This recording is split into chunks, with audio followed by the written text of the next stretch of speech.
say a word first about the context. So this is the third iteration in a way of a piece of composed theatre that is part of an ongoing project that we're all involved in trying to find ways of making the research that we're doing effective. I don't know how many people here are academics, but I think a lot of us feel at the moment that given the gravity of the issues with which we're dealing and the urgency, that we're looking for ways in which really to move people beyond a cognitive appreciation of the issues to a more embodied sense of being involved in action. And so this is part of that work in bringing the research to the body and to the heart and to what we do in our lives. So I think it's really been an honour for all of us to be involved in it, and it's something that we're growing. From right towards me, David Schlossberg is Professor of Environmental Politics in the Department of Government and International Relations, and he's co-director of the Sydney Environment Institute. His work focuses on contemporary environmental and environmental justice issues, and he's particularly interested in climate adaptation and planning, and also material cultures, which is what he's working on now, material environmentalism, sustainable materialism in everyday life. Rebecca Scott-Bray is a colleague of mine from the Department of Sociology and Social Policy. Rebecca is a criminologist, and her research focuses on issues around death and the deceased in law and society. She's got a particular interest in death investigation and death review in coronial jurisdictions, examining coronial law and practice, and articulating issues in visual and cultural criminology with a focus on cultural practices such as death-related art. And next to me is Ollie Jay, who's an associate professor in thermoregulatory physiology. I got that. Yeah. I know, sociologists and political theorists just learning about this.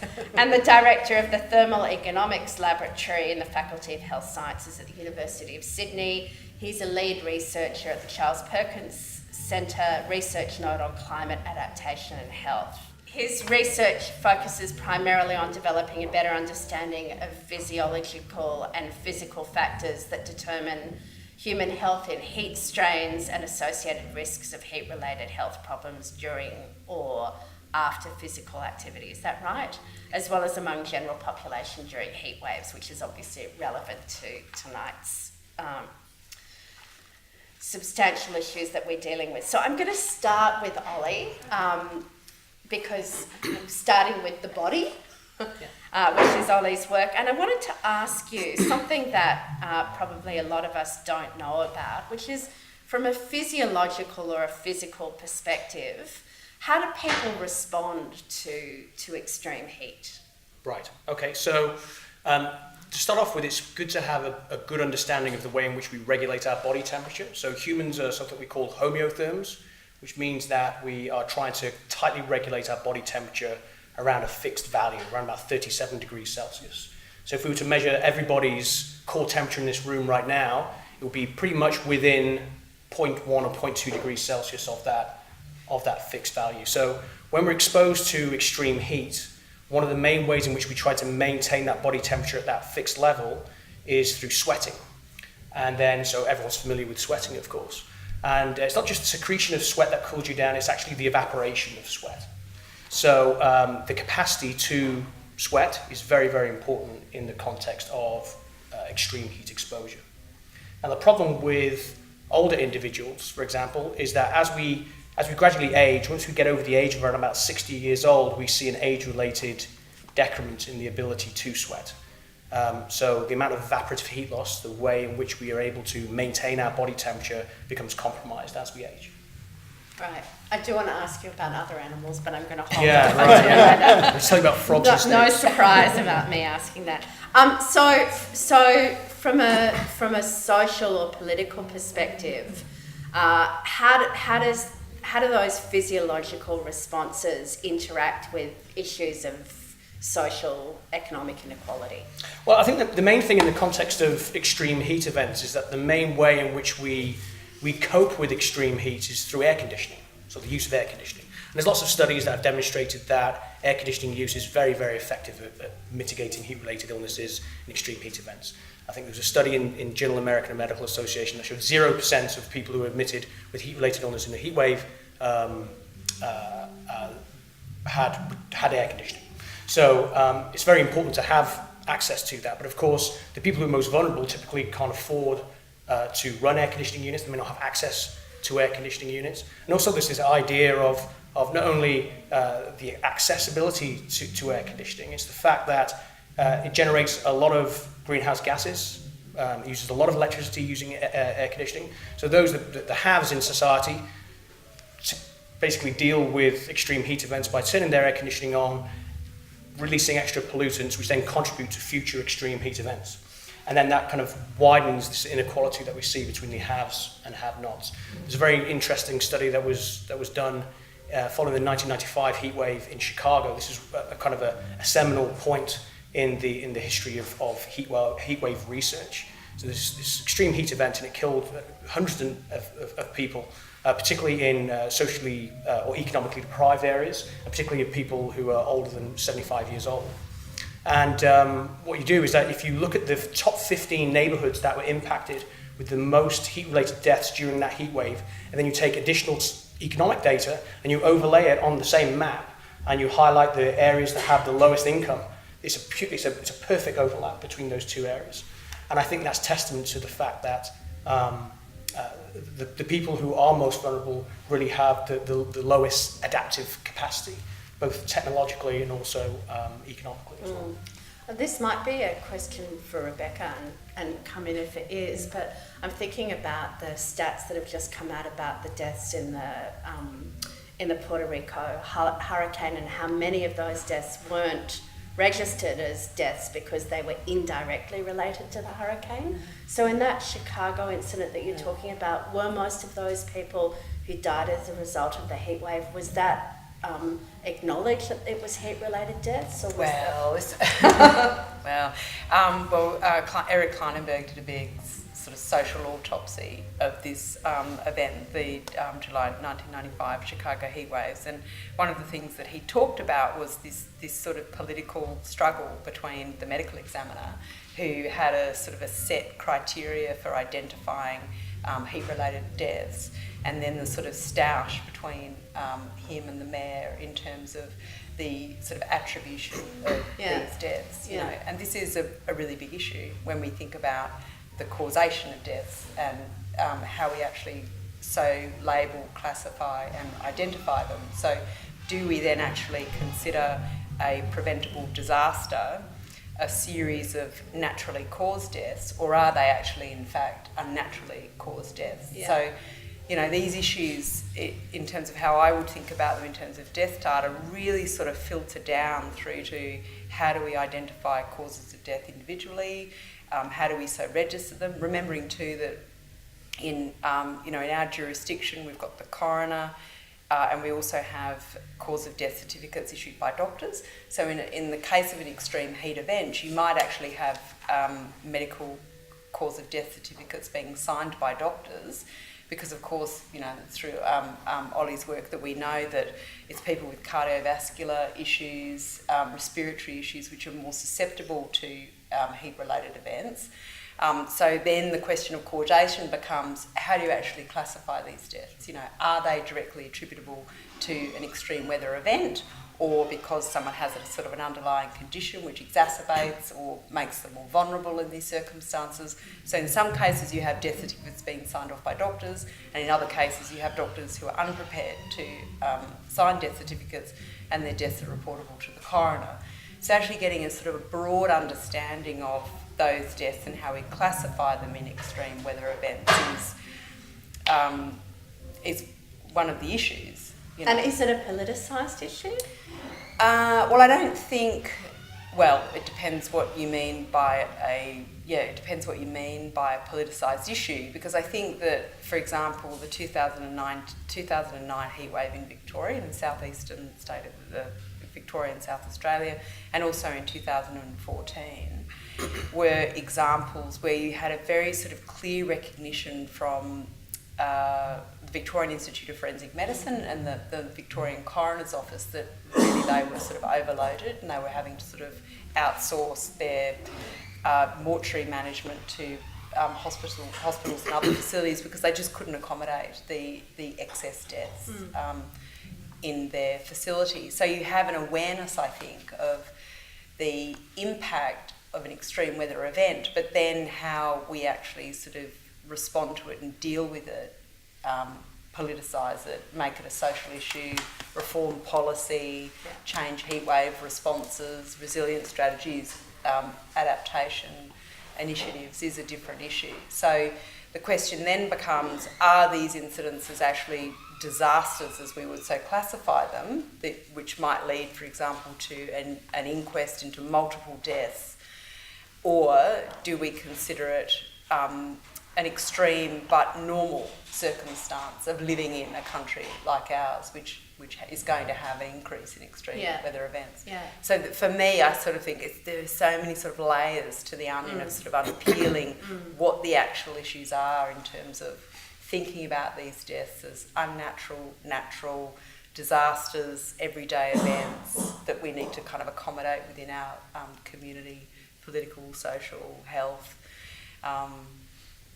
It's very interesting. Can I just ask David on that? So can you speak a little bit about what the policy responses are at the moment and the work that you've done, the research that you've done on heat waves, what you think needs to change? So, we've done some interesting work. We've worked with Resilient Sydney and done some work for Emergency New South Wales on resident experiences of heat waves. So we've gone in and done some focus groups with people who have used emergency services during heat waves, and we've done this work out in Penrith. And I think one of the things that comes across is just how normalized the danger is. I mean, people, they joke almost about, I was just reading transcript this morning about, old Joe, what happened to Joe? We haven't seen him in a while, and what's that smell? And I mean, this is in a conversation around focus group. So that danger, that sense of old people dying alone, that's there. But the other thing that comes out, I mean, in some ways there's the psychology of that response, but the whole heat wave events stress people out because there's their own physical response, there's taking care of people who can't deal with heat. As I was talking about, there's the lack of resources, the knowledge that if we could just get an air conditioner, we would be okay, but no money to buy an air conditioner, or they're in a rental or social housing where they couldn't do that anyway. Even putting up an awning to block the sun, people are saying they're not allowed to do. And so there are a number of economic and policy barriers there. But with policy responses, people talked about being a little frustrated that, for example, one of the main policy responses, other than drinking lots of water, is to go to the mall, go to the shopping area, or go down to the RSL. And people would say, we don't have the money, I'm not going to bring my kids to the mall because of the economic stress. So you'd move them from one stressful situation to another, and there would be that anxiety. And so just the idea that there isn't any free social space, even the RSL, people would be expected to buy a drink or something. So there was this economic pressure on people. So that was a bit frustrating, but then it's just other parts of everyday life, just getting around, transport. Right? People constantly talking about how even if they wanted to go somewhere where it was cool, they had to get on a bus because they don't have their own transportation. And the buses don't have air conditioning. And when it's 35, 40 degrees outside, it's worse in the bus. So that's another barrier to taking care of themselves and to movement. So we've made a number of recommendations. We'll see what happens with them. But it's just dealing with the everyday difficulty of living in heat without the economic ability to have air conditioning, without having those cooling. Can you just say maybe what one or two of those recommendations were that you think are Well, one was potentially going to be taken up and could have an impact? dealing with transport that's hotter than outside is one. But one of the main things, one of the main suggestions was just making money available to local councils to make more free social space available, right? And one of the things in Kleinenberg and in all the reports is people die not just because they're hot, but because they're hot and poor and alone. It's that combination. And even in Kleinenberg's study, in areas where, and in parts of Chicago, where it was the norm for even poor people to check on their neighbors, there were fewer deaths. Right? It's when you don't have that sort of check-in. So any kind of policy that allows people to move out of this space or to check in or to develop that sort of just a chain of social check-in would be another way of just making sure people are okay, and if they're not, to get them out in some way. Oh, you wanted to say something before? Yeah, no, I was just thinking about the classification of deaths during heat waves, and I think one of the problems, potentially from a physiological perspective, is that people normally assume that if you die in a heat wave, it's because you get too hot. I know that sounds obvious, but there is a critical rise in body temperature, and you die of something called heat stroke, which is a cascade of events, which is really quite nasty, where you basically have a low level of blood delivery to your gut, and your gut becomes leaky, and the endotoxins leak out of your gut into the interstitium, and you basically die of a sepsis response, which is it's pretty grim, right? So then you start having clotting inside of different parts of the body, shreds your kidneys, etc., etc. So that's what happens when you have very high body temperature. But one of the primary causes of death, particularly among people with cardiovascular diseases, is cardiovascular collapse. Now, people have heart attacks or critical cardiac failure during heat exposure, actually before their core body temperature actually gets that hot. It's down to the way in which you actually defend against the heat physiologically. There's nothing you can do about it. It's autonomic. It's all just controlled by our brainstem, if you will. And this is with a process called vasodilation. So when we get hot, we're all familiar with maybe having a flushed skin. It goes red and warm. That's because we have blood vessels, lots and lots of blood vessels in our skin, and we have this vasodilation response, which basically means that we have this automatic widening of the blood vessels in the skin. So we deliver a lot of the hot blood that is close to the body core, and we try to push it away from our insides and deliver it out towards the skin surface. And in order to maintain blood pressure, because you've only got so much blood inside your body, if you're putting it out towards the periphery, in order to maintain blood pressure so you don't pass out, our heart will start beating faster. And you're getting less blood coming back to the heart, so now the heart's got to beat even faster and faster and faster. So the idea is that your heart is a pump, and it shifts a certain amount of blood with every contraction of the heart. But the amount that the heart fills goes down because the blood pressure goes down, and therefore with each contraction, there's less blood to move, so it's got to beat faster and faster and faster. Now, if you've got some issue with delivery of oxygen via the bloodstream to the muscle cells of your heart, so if you've got some coronary artery disease or something, which is very common, particularly in Western society, given the diets and physical inactivity and so on and so forth, particularly with aging, is that if you've got some kind of problem with that, it puts a lot of strain on the heart. So then basically your heart can't keep up with the demand for contractions to keep that blood pressure up. And that's when you have this critical event. So maybe there's suggestions that these people then be presented to the hospital or to the coroner's office, and then it gets chalked up as a critical cardiovascular death. And yes, so the way in which it's been reported in the clinical literature is that they say that the heat exacerbates cardiovascular disease. And I don't think maybe it's just technicality, but I don't think that's necessarily true. I think what it really is, and it's how you describe it, is it makes you more vulnerable to the heat. And it's all quite a scary cascade of events that can occur. And there's quite simple things that we can do to try to mitigate those processes developing. But the thing that we really rely on at the moment is air conditioning, and that's just not a solution, both socially, environmentally, and so on. Did you want to say I something? just wanted to point out, I mean, short of death, there are lots of issues as well. Yeah. Right, I mean, this is what, and of course, we're talking to people who live through a heat wave, and so it's just the stress and the distress of those kinds of events, the discomfort and the stress that comes from trying to take care of oneself, for example, while you're trying to take care of others, or trying to take care of oneself when you are that uncomfortable and have to go to work, or can't go to work, or have to deal with That's a kids. really good point. So I think because comfort drives a lot of things, a lot of behaviour, doesn't it? And that's another thing that is something that's critical to keep in mind, especially when we're trying to convey the impact of these types of events on society. Oftentimes when we're applying for our grants and things like that, especially organisations such as NHMRC and things like that, National Health and Medical Research Council, they want to know, all right, how many people die? Yeah. But it's beyond that, you know. It's the idea of what's the level of distress that people are experiencing because of these things. That was the number one thing that people talked about, was the emotional distress of the heat wave. And all of the effects of that in terms of interpersonal violence Yeah, and right. So yeah, much. Everything yeah. involved with that, emotional distress Yeah. was so key.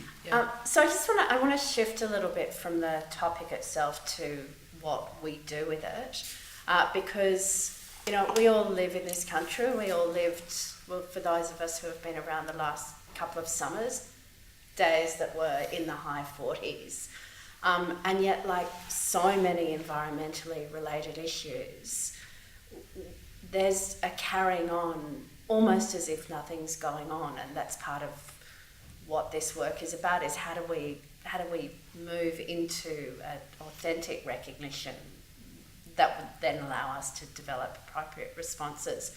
So Rebecca, I want to start with you because this is an area of your research.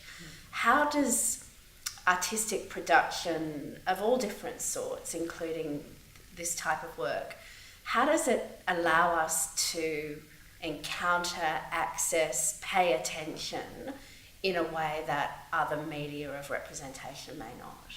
That's a good question. Well, I think art's very powerful in its capacity to enable people to sort of do a deep dive, intense, or have a deep dive sort of intense encounter with something that they might not have otherwise thought about. But when I think it's tied to death, it has a particular kind of emotional pressure or imperative. So I'm interested in art that tries to sort of navigate death-related issues, and I think that when you read the media around sort of heat waves or extreme weather events such as heat waves, or so there was a study just recently released that there's going to be a sort of 471% increase in the number of deaths across Australia in the next decade or 20 years related to heat-related deaths and events. So these things roll out periodically before we hit the summer period, and then there's all these kind of health resilience plans around check on your neighbour, and pictures of old ladies in sort of buckets of water with ice and things like that. But I think that this question of normalisation is a really important one. It's sort of how do we then relegate these very sort of these systems of alert and these reports of alert to sort of normal everyday behaviour, which I think is part of the sort of the broader response too around making the connection between something like climate change and extreme heat events, and that nexus sort of not being pulled out in forms of death review where it could effectively be, but potentially that's a futurology point and something in 20 years which will be sort of a very accepted part of our social and political culture around heat-related deaths, is that the nexus between coronial review, other forms of death review, health policy, is going to be made much more explicit. But I suppose the danger is that normalisation sort of settles in, and the expected, we're in for a hot summer and, you better get ready, there's going to be sort of an increase in, 10% of excess deaths, and rather than accept that as something inevitable, that art, I suppose, enables you to sort of have a slice of something that you can actually feel the horror,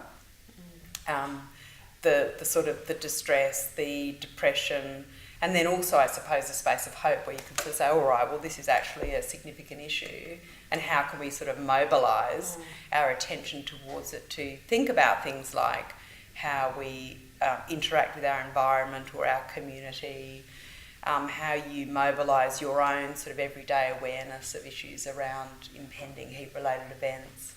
And I think that sort of the affinity between art and death-related issues has a kind of a really long history and a very sort of productive history. It's just, I suppose, an extension. It's almost as if there's a political activism to work that engages with issues such as climate change. You know, traditionally, death-related art relates to, you know, sort of memento mori and, you know, the art of dying and, you know, skulls. Let's look at skulls again and their kind of place in history.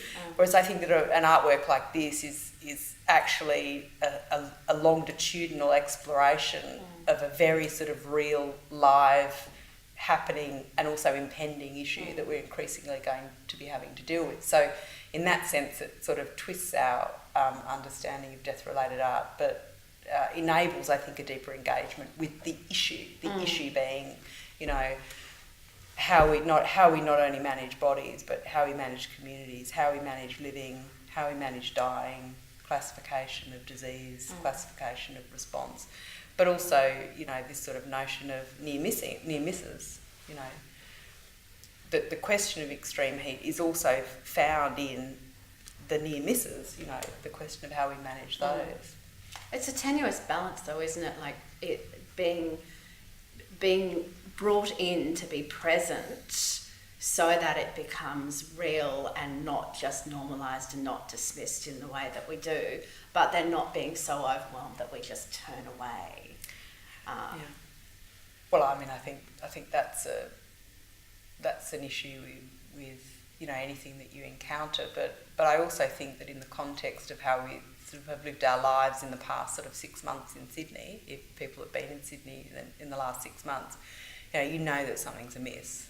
That there's something wrong with the weather. You know, it's you know, the climate's not going well. You know, and I think, I mean, I don't know about other people, but for myself, I think, you know, it's going to be 26 on Wednesday. I mean, that's you know, it was 17 today or 16 or whatever it was, and then we were sort of lurching between these different extremes in temperature at this time of year. We had sort of the second highest recorded temperatures in July. There is this sort of mood, I think, in society, certainly within Australia, that, you know, we're in for a rough one, you know. But yeah, how you sort of manage the question of complacency in the face of a sort of a normal changing climate, and then the sort of the need to address it are very different things. But I think that, you know, short of some sort of wholesale excavation of these issues at a sort of a social and political level, it's those it's those moments of kind of art-related engagement that do enable you to, you know, have a sort of a connection with your own feeling and your own thinking about things as well. So, I want to ask the same question to both David and Ollie. So, as a scientist and as a social scientist, refracting your work through this type of artistic production is not traditionally what you would have done. So I'm interested in what's it been like for you, and has it allowed, have you felt that it's allowed you to move in different directions? Has it opened up different audiences? You know, I'm interested in what your experience is as researchers, because a lot of us are interested in how do we collaborate with different forms of media. So what's it been like? David, do you want to kick off? Yeah.